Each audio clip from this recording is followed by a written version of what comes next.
G'day, Ben from Melbourne here. This is a big one today. We've got a guest who's from another realm, an all-knowing presence, a universal vibration, a myth, an enigma, an aura, a fragrance, an odor, a friend of fish, a riff-loving beast, a bubblegum pop sweetheart, a knuckle-dragging garage rocker, a worshipper of the hairspray can at the altar of glam rock, the cock rock star child, the hardest working man in VC showbiz, the one, the only, the cosmic one, Cosmic Brian.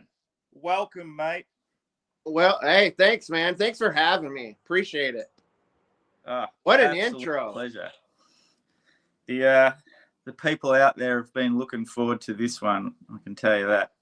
You know what that intro reminded me of? Have you ever seen that video clip where the Dead Boys played CBGBs and that guy gets on there to introduce him and he just does this totally over the top like intro of the band. It's insane. Yeah, might have seen that before and had a slight influence. It works. I love it. I love it, man. So anyway, for people who are watching this for the first time, what this is an interview / quiz of a member of the VC. I ask them 12 questions, and then there's always the bonus question. So I hope you've scrubbed up on your geography and Australian trivia, because number 13 question is always about that. You can score points depending on if I think you're worthy or not with your answer. And like all good quiz shows, the points are meaningless and you can just all bitch to each other in the VC of who got the highest score and enjoy that. So, ready to go? Yes, sir. All right. Question number 1. Justify your YouTube vinyl community existence. Why should we watch your channel and show a record to support this? Well, first of all, I mean, if you want to have fun while you're like being shown records, like obscure or otherwise, Cosmic Vinyl is the place to be. I mean, it's always going to be fun. Keep it try and keep it loose, keep it fun, man.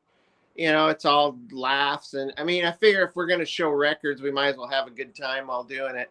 And not to mention that, man, me and my compadre here at Cosmic Vinyl will put in a ton of work on these videos. It's literally an all-day event. I'll start by coming down to the Cosmic Lair, and I'll listen. If I haven't listened to the albums that I've shown like recently, I'll listen to them, kind of get the juices flowing. You know what I'm saying? And then while I'm listening, I might jot down a couple notes or some thoughts on the records. And yeah, it can be an all day thing, man. And then that doesn't even include the part about my partner, the Perch, sending him the all the video and the edits. I come up with all the edits and stuff. So yeah, it's usually about a 10 a.m. thing to about a 7 at night kind of thing. So yeah, it's a lot of work, and I appreciate everybody that watches. Definitely put in a lot more work than I do. Yeah, I'm a little bit of a method guy, so it's kind of it takes longer than I'd like. Let's put it that way. And then I gotta get my mind right too. You know, I gotta get in the full cosmic form. You know. Exactly. People don't realize that doesn't just come from nowhere. No. And you have a record to support. Oh yeah. I actually I was gonna use this as one of the records that I thought you might like, but I actually just posted this on Instagram, and this is like a cool proto-punk kind of heavy, like even a little bit metal. It's called Soggy, I've and seen they're that cover before. yeah, it's like France's version of Iggy and the Stooges. Yeah, he's pretty intense, dude, Yeah. and little bit AC/DC ish, even a little bit uh, Motorhead, Stooges. Yeah, this is fantastic, dude. Ooh. When did that come out?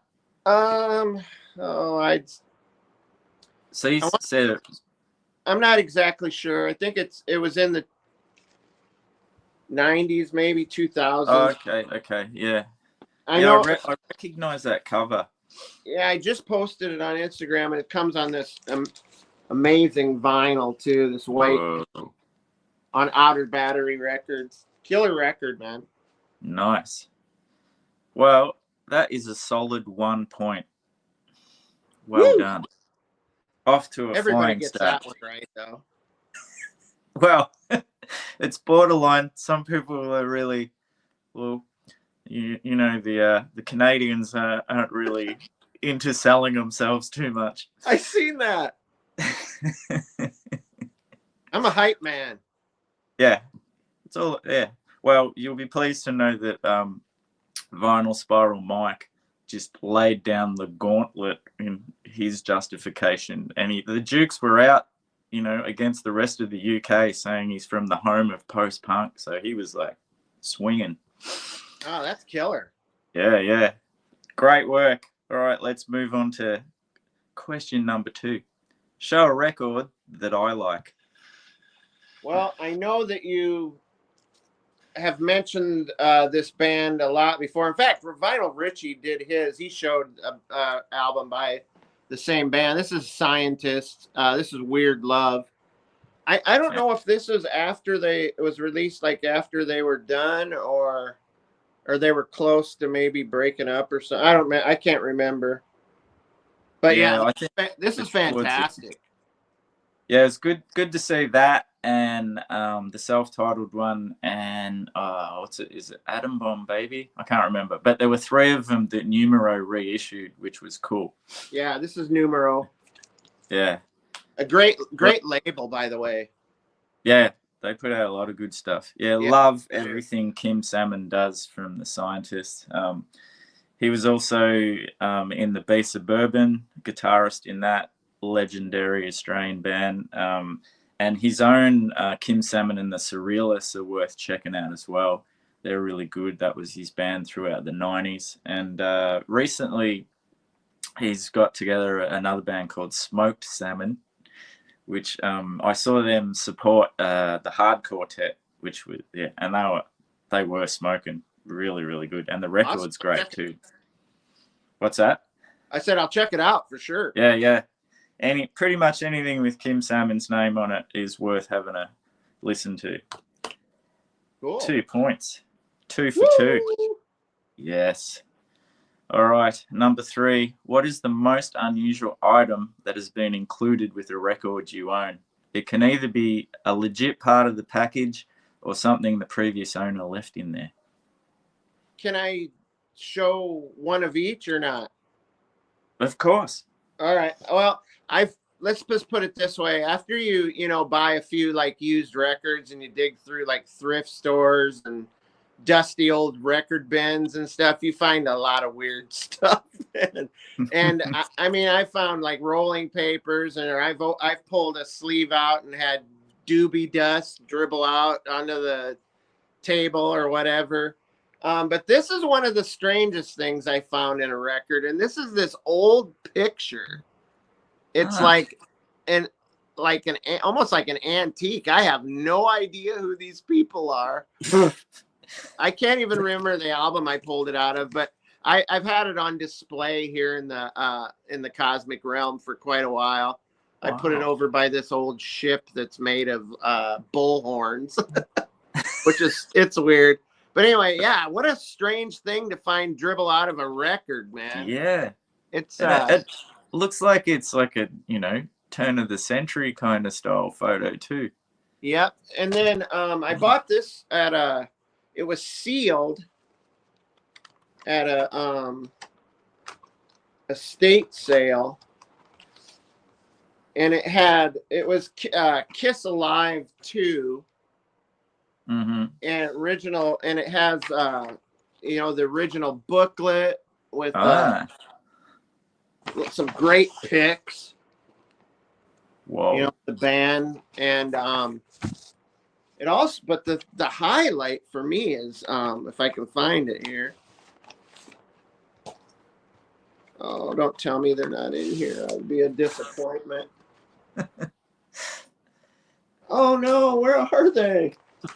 I had them earlier. It was the tattoos, the Kiss tattoos. Yeah, I know what you mean. They're those like ones that you would like, you wet the paper and you put it on. Yeah. Oh, here they are. I haven't even taken the paper off of the protective paper off of them. But yeah, this is from original copy. I bought it for $0.10 at a sale. And but yeah, I remember as a kid, me and my friends would put these all over us, of course, and we all joined the Kiss Army. So yeah, it had all the inserts in it, man. It was super cool.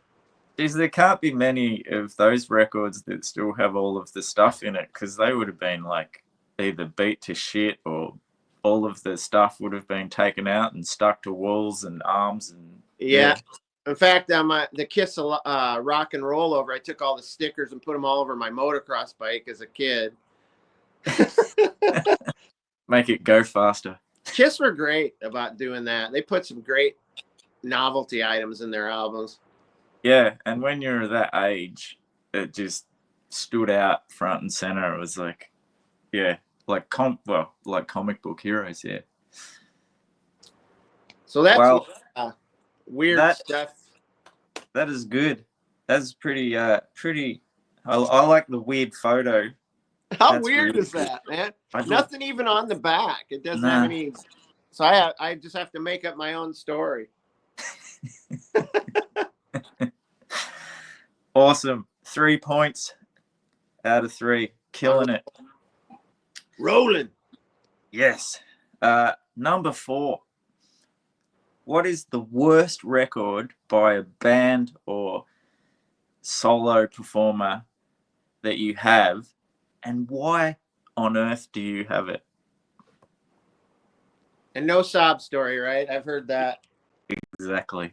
Well, my favorite band, I think, of all time, and it has been since high school, since my friend Joel Johnson turned me on to them. I mean, I already knew like their radio hits and stuff, but the deep dive into this band was due to my best friend in high school. And this is, in fact, I got 2 albums that are kind of tied but it's Blue Oyster Cult. This is Mirrors. And this one is one of their later, Revolution by Night. I think this was like one of their 80s releases. Not great, really polished, not quite as mystical and kind of spacey as like the Blue Oyster Cult stuff that came before it. This one was kind of getting back on track after they lost their little bit, but not all the way there. But yeah, I keep them because I love the band. I've seen the band at their high point. I've seen them at in their arena shows back in the early 80s to mid 80s, where they had the Godzilla head and the lasers and the whole works, all the way down to where they didn't even have a record label. And they performed like at a biker rally I went to in front of a bunch of drunken goofballs and outside show. But I'm so loyal to the band that I got to keep everything I get by them. The one that I don't have though is Club Ninja, which I just never run into that one. And so if anybody out there has it and they want to trade or sell it, let me know. But yeah, that's why I keep these, because I just love the band so much, and I'm not a completist necessarily, but I'm loyal. Yeah. But those first 3 records are released are just absolutely smokers. Oh yeah, black and white albums. I recently read the Radio Birdman biography, and Blue Oyster Cult were big in their world when they were getting their shit together at the So start. So, yeah. is that the radios appear thing? Because that's kind of a lyric from like a Blue Yeah, Oyster. yeah, it is. Yeah, that's where it comes from. Yep. I figured. Mm. Yeah, they were huge fans. That's So awesome. yeah, yeah, and actually a lot of the Blue Oyster Cult lyrical content was a big influence on Radio Birdman. And yeah, when you after having read the book, I can really hear it now. It's Gosh, really I'm cool. gonna have to read that book. That sounds great. Yeah, I think it's called Retaliate First. I will definitely check it out. Yeah, they were definitely had us against the world thing going on big time. Yeah, they're a great band. Yeah, really good. Anyway, you are just absolutely smashing it, mate. So good answer again. How do you get that high? You just do. You just hide out down here in my little record room in the dungeon of our house, and I just hang out, man. That's all I'm gonna say. I don't want to incriminate myself. Okay, we'll leave that at that. All right. Number 5. Tell a story of the most unusual or funny thing that has happened at a gig you've either attended or one that you've played. Oh man. Okay, I've got 2 stories that I'm thinking of. One where I played a gig, and one where I went to a gig when I was in high school. I'm gonna the high school one's a tad racy, but you said we're cool to go with whatever, Do right? it. All right. Do it. Go for it. So I'll tell that one first. So some buddies of mine, or we were all, I think we were maybe juniors, maybe seniors in high school. We all decided to go to a place where they always had concerts, which was about an hour drive from our house in Ames, Iowa. And we went to see, of all gigs, it was Def Leppard opened for Billy Squier. Because Billy Squier at the time was huge, and Def Leppard was just kind of coming into their, they were still, their Pyromania album had been out, but it hadn't like broken big yet. So they were still opening act. But anyway, a bunch of high school friends were gone down there. I'm mixing my, I don't know why it was Coors Light. I don't drink Coors Light, but I was mixing Mad Dog 2020 with my Coors Light, and we were smoking like hash and whatever. Anyway, we got down there, and we get in the show, and we meet me and my one buddy met these 2 girls, and they wanted to come sit with us because my buddy was old enough to buy beer. So that was the attraction. But we're sitting there watching the concert. All of a sudden, I feel that chick's hand on my leg, and next thing you know, my fly is open, and I am getting a full-on handy. I mean, I was like, I was stunned because I had no idea. I mean, I was like, I was in high school. I was kind of a shy kid, not like I am now, but I couldn't believe it. So me and my friend took the 2 girls outside. We told our buddies, hey, we're gonna go out to the car. Well, just meet us out there after the show. Well, we get out, we're out to the parking lot. We realized that when we got there, there was a half-filled parking lot. When we got out there this time, we had a full parking lot in the dark, and we had no idea where the car was. We were going to go out there and like make out with these chicks, right? So next thing you know, we're walking around the parking lot with these 2 girls, and this car pulls up behind us, just honking and freaking out. And this guy jumps out and he goes, she's only friggin' 15 years old.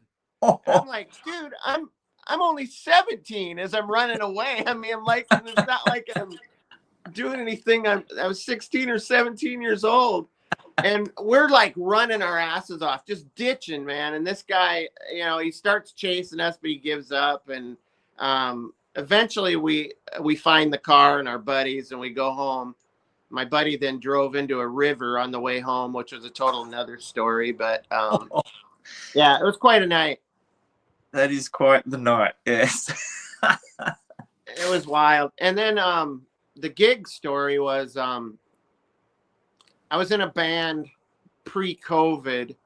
It was just a cover band, bar band, we were just having fun, playing some cool fun songs. And we played this.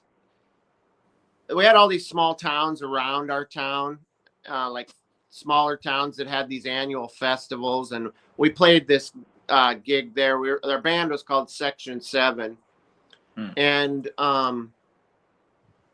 we were having a great time. We were totally into it, and by the last song on the, I think we always used to close with the Beastie Boys, "Fight for Your Right to Party," right? Nice. And next thing you know, our stage is full of kids, like little kids, like they had stormed the stage. There was all these like grade school kids and toddlers running around the stage. I'm like, what is this? Is this a rock and roll show or freaking daycare or what is this thing? And the guys, we were loving it though, man. We didn't care. We were having a good time, and everybody was having a good time. So, but how strange to have your stage stormed by a bunch of we future cosmonauts, I guess. Bunch of ankle biters, as we call them. It was wild. That's great. Two great stories. Oh man.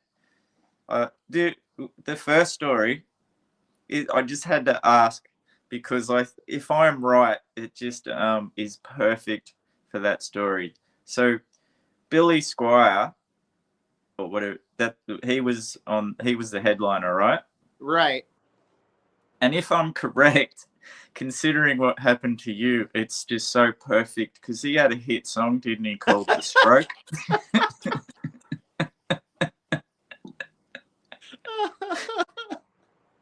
Yeah, he did. He did. That wasn't the album he was touring on, but it was I think it was Emotions in Motion or something like that. But that was one of the songs. Yeah. I couldn't leave The Stroke out of that. Oh, of course not. Came to mind straight away. Fantastic answers. Really, really good. Man, I hope that wasn't too much. No, we love it. We love it. All right. Okay, now, number 6. Apologize for liking Van Morrison or come to the good side and celebrate with me your dislike for Van Morrison. Let's just put it this way. I despise Van Morrison. I despise, kind of what he became, man. But I will say I love the stuff with Them. But I got to tell you, Them were actually the Them albums that came after he left were the better albums, I think. I love those records too. Huh? I love those records too. too. Yeah, those are great, man. Those are heavier and more tripped out and more psychedelic. But yeah, I'm not a big fan. Although I will say I do like a couple songs, but I'm not gonna go into it because my disdain for Van Morrison outweighs my my liking of whatever song he wrote. So I'm probably gonna lose followers for that, by the way. But you got a point. What's more important? Right. Hey, if you ever get, I think I might have sent you a message about this, but if you ever get another Brian, by the way, you've had a lot of Brians on your show. You're the third. If you get Brian from Shamrock and Records on there, he's a great dude, by the way, but he is a huge Van Morrison fan. I mean, he's like, that's his favorite guy. He would, I'm sure he would defend him to the death. Probably. Yeah. All right, I'll look into that. That sounds like a good challenge. Now, the next one, question 7. I've copped a bit of flack about this question that I just give away points far too easily for it. And it's the Vinyl Richie question of how you have to impersonate the great man and say, hello, everybody, Vinyl Richie style. So I have a surprise for you, Cosmic. Just bear with me one moment. Oh, okay. We're going a little different.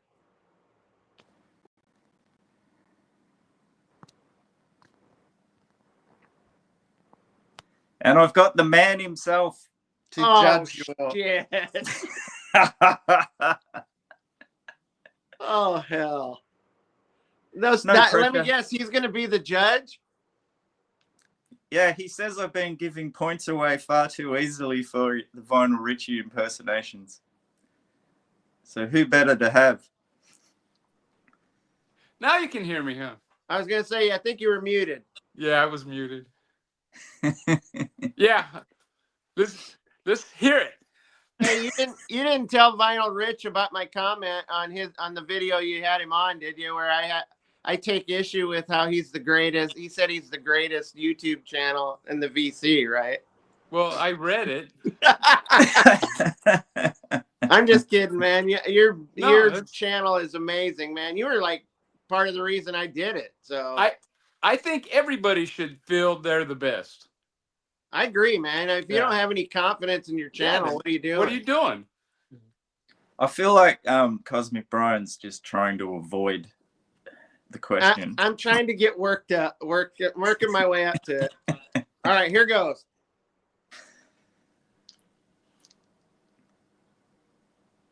Wait, what was it? What about the intro, right? Yeah. Hello, everybody. Hey, Vinyl Rich here. I've got top 15 proto-punk garage rock videos here for you. That was pretty bad. No one can do it like. It started out bad, but it got better. You got a little better as you went along. So I'm gonna give you a point for the effort. There's just nobody can do it like you can. So, well, point. Yeah, I mean, it was better than Sam's. You really took issue with Sam's. No, I'm just playing, man. You even gave him an extra chance, if I remember right, Ben. You told him. That's right. Oh, his was so bad. He, I think he actually said that he sounded more like Obama when he did it, and when I watched it back, it did sound like Obama. It was so funny. You know what's weird? I did that video with Mazzy, and somebody left a comment that I'm the spitting image of Tim Waltz. And I'm going, I can see it, but God dang, that's horrible, man. I don't stick tampons up my ass or nothing like that, you know? Neither does he. Jesus Christ. Yeah, he does. Fantastic.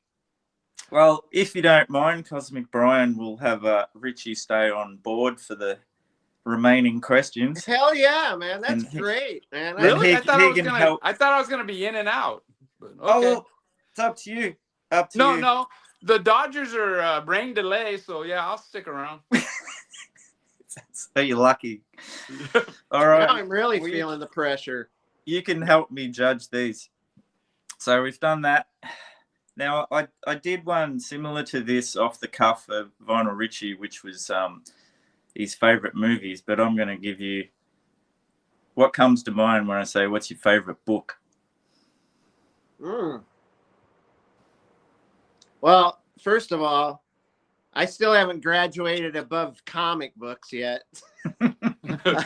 That's my other like addiction is I collect comic books as well as vinyl. But yeah, I just read a pretty cool book. On the Road with the Ramones, which was kind of I think that's what it was called. It was kind of a cool book. Had a lot of cool pictures in it. I really dug it, man. And I mean, I kind of know a little bit about the Ramones, but I'm sure I don't know near as much as like the punk rock channels like Rich and the other guys. But what a great story. The band, it's just a great story. They're kind of a contradiction, man. I think they wanted to be popular, but yet they have this like cult status as this punk influencer band kind of thing, man. But yeah, that was a great book. I just finished reading that not too long ago. I'm getting ready to start a book about the Cramps because I've been really nice to them too, but I haven't started it yet. Yeah. No, with the Ramones, I saw, I think it was called End of the Century, that documentary about them. That was great. Years back. And just to stay together that long with the animosity between Joey and Johnny, it was amazing. You know, Yeah. bands would have broken up way before that. Yeah, I mean, they fought on stage. Yeah, yeah. It was nuts. And I'll be interested when you say the Cramps one, because I just earlier this year I read the autobiography by Kid Congo Powers. Oh, and he said when recommended that to me, because somebody did recently. Yeah, maybe. Yeah. I haven't ordered it yet. I'm gonna order it off of Amazon. Yeah. And the part where he joins the Cramps, he was kind of like, it was like a cult, because of they were very tight on their image and the way he had to present himself, not just on stage, but you know, in case he was seen on the streets, he had to be decked out full Cramps the whole time, things like that. So he said they were wonderful people, but it was like they had a really tight hold on how you have to be if you're in the Cramps. That's why they were great, man. Really, really. So I remember watching Vinyl Richie show his Cramps collection, and I think I heard him say that Lux Interior was one of the most charismatic frontmen he'd ever seen. Is that did I hear that right, Rich, or not? Yeah. Actually, the whole band had a lot of charisma, but you couldn't keep your eyes off of Lux, man. He was a knucklehead. Yeah, I mean, he was a trip. So what do you reckon, guest judge? Give him a point for that. Yeah, I mean, if he finished the book, yeah, I start a lot of books, but I rarely finish them, you know. I never thought of that part of awarding points, that you had to finish the book. Yeah, good call. I love like rock and roll history books, man. I'm big on like rock trivia and stuff. I love that stuff.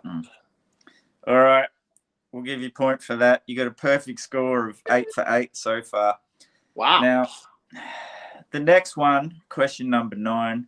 Considering your cosmicness, spell psychedelic. Spell it. Yes. PSYCKEDELIC. Oh, I'm gonna have to say no. What? There's no K in psychedelic. There's no K. I didn't say K, did I? I thought I said You K. did. Yeah. Ah. This justifies having the backup. With a K? Was it the H that I replaced with a K? Yeah. Yeah, I think so. It's PSYCHEDELIC. That's a product of having too many of these today while listening to records. Good Lord, I know how to spell psychedelic.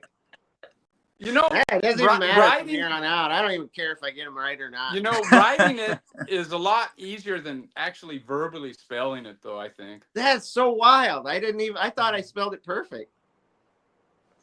Yeah. Bummer. Sorry about that, man. Sorry, man. It's all right, bad luck.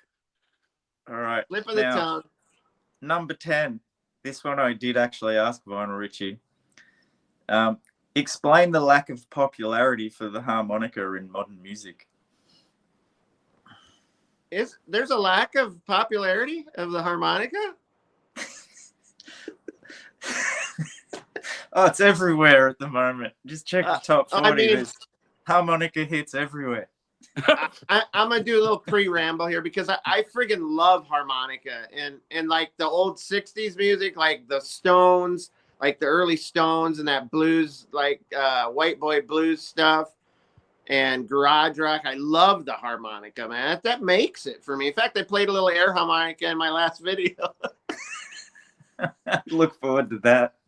But anyway, I think it's just a lost art, man. And I don't think maybe artists don't like to carry it around in their pocket and don't want to bust it out for fear they can't play it right, or I don't know, man. I don't know why it disappeared, but it was a killer instrument, man. There we go. Well, Vinyl Richie felt very differently about the harmonica. He doesn't like it? He blames it all on Bob Dylan. Well, Bob Dylan harmonica is different than like garage rock harmonica. Yeah. And you know who else ruined the harmonica? Have you ever heard Captain Beefheart play harmonica? Oh. It's worse than Bob Dylan. And you know what I also hate? I hate the maybe it's this. Maybe it's that stupid Neil Young thing that he wears around it like a headset for braces that you have, and you just kind of can still play your guitar and blow into See, it. now that would have been a good answer there. I think that looks so stupid. It's not a cool look at all. All right, well, good call on the garage rock and stone. So I reckon that's worthy of a point. So 9 from 10. Okay. Now, Psychedelic. number 11. I want you to name 3 Australian bands from any era, but one of them has to be a psych band, a garage rock band, and a punk band. All right.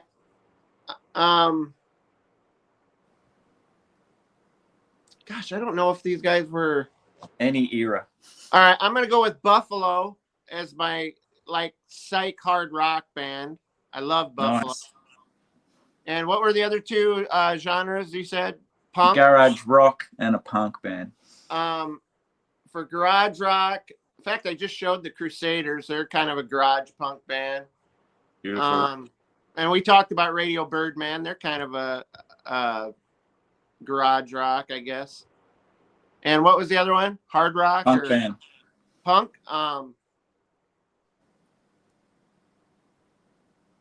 Boy, this one might get me. The greatest band in the history of the world. From Brisbane. I'm giving you many clues from Brisbane.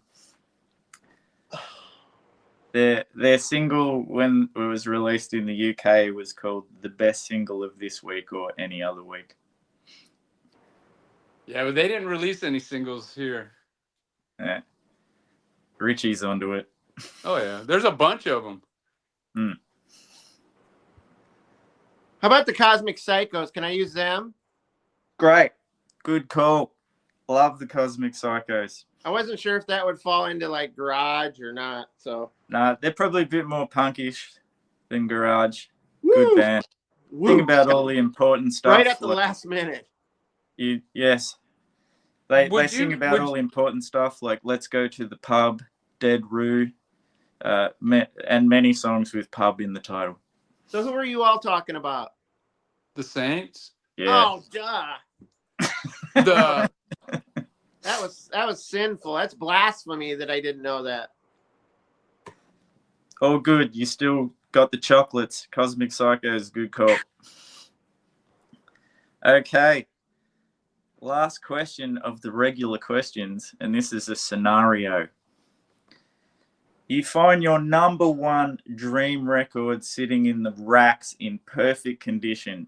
This record is the only one in existence due to everyone who had ever owned a copy had a short psychotic episode and have since destroyed every copy in existence, including dead stock in warehouses and stores and everywhere else in the world.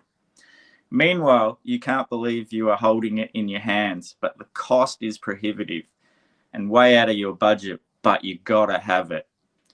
Out of nowhere, a shady individual offers to pay for it. No strings attached, except for maybe one day, and that day may never come. He may ask you for a favor. What do you do? What was the album? Just like a grail? Whatever the impossible to find, you gotta have it when you can't believe you've seen it. So do I take the gift of buying it with some sort of catch in my future is what you're asking me, right? Exactly right. Jesus, that could be anything. I could be like some CIA operative or some weird shit like that. Or you could get to go to Billy Squire again and do the stroke. You'd be better off with the CIA operative. Dude, I think, well, you must not have tuned in for the part of the story because it was, you will. I don't know, man. As much of a vinyl addict as I am, I think I'd go for it. Yes. I think I'd go for it. Because who knows? The guy could have just been some weirdo, just talking smack. Who knows? Maybe I'd never heard from him again. Who knows? Hey, it's in a record store. How tough can he be? Yeah. What the heck is some weirdo doing in a record store hanging out? Maybe he planted the record. I don't know. Yeah. I like that I answer. think I'd go for it. Yeah. See, I would just take the record and run like hell. There you go. Also a good answer. All right. It's going so fast. We're up to the last final question, the bonus question. Now, this is always based around some kind of Australian trivia. Oh, great. I actually did a little homework, so maybe I might get this. I got to say, I was pretty happy when I found this. What is the name of the relatively new variety of apple that are grown in Australia, in the Yarra Valley, Victoria, Batlow, New South Wales, Manjimup in Western Australia? And it's known to be a delicious, large, juicy red apple with a perfectly balanced sweet, tangy flavor and crunchy texture that are perfect for snacking, lunch boxes, baking, and this is my favorite, entertaining. And it's like so tied to you. Good Lord. The cosmic apple? Is that the God, I can't even think of a fucking apple. It's not the Gala apple like the or the I don't know, man. I don't think I can get it. Red delicious. Before I tell the answer, there's something I love about having Von or Richie and you on, and we're talking about apples. I like it. Well, Von or Richie Nelly answered it then, because it is called the Cosmic Crisp. Yeah, I think No it has something way. to do with cosmic. Yep. Oh man. An apple for you. And here, you know what? When I said I did my homework, I've seen you ask these questions about like geography and cities and all that. So I thought, I might surprise him, like Sam did. Sam pulled it out of his ass at the end. So did this gentleman when it come to the test. Right. Well, actually, I was gonna say either rugby or cricket, so I would have got it either way. Yeah, I didn't even take into account rugby because they call that the test series as well. So that was a good get. Well, you got me there, my man. I love apples, but that was a impossible question though. The Cosmic Crisp. I guess I should have listened to what Richie said. I got a bonus question for you, Brian. Uh-oh. Why do they bury sausages in the sand in Australia? I don't know. Oh man, you're a loser. What? Because I don't know why they bury sausages in the. Is it? I think it's so it won't rain on their wedding day or something like that. Oh man, that's a weird ritual. I don't know if it's true or not, but I heard it on the radio the other day. I buried my sausage on my wedding day. Yeah, we all did. A couple of times. Well, what a perfect note to end on. Thank you, Cosmic Brian, for being my guest, and thank you, Von or Richie, for jumping on to be the guest judge. Enjoyed that a lot. How great to have Richie on here, man. That was made it for me. I don't even care about the points anymore. Oh yeah, you do. Well, I did until I misspelled psychedelia. Yeah, well, isn't that weird? Psychedelia. I mean, I know how to spell it. I just said it wrong. Yeah. You finished with a pretty respectable 11 out of 13, not counting Richie's bonus I found questions. Inside a record that I showed for what I found in a record. Well, this weird, like, antique photo in a record. That's one of the weird things I found. That's pretty wild. I know. I have no idea can't even remember the record, but it had nothing to do with that picture. I guarantee you that. All right, I'll leave both gentlemen's details below so you can check out their channels and sub to them, which I'm sure you already have. And we'll see you in the next one.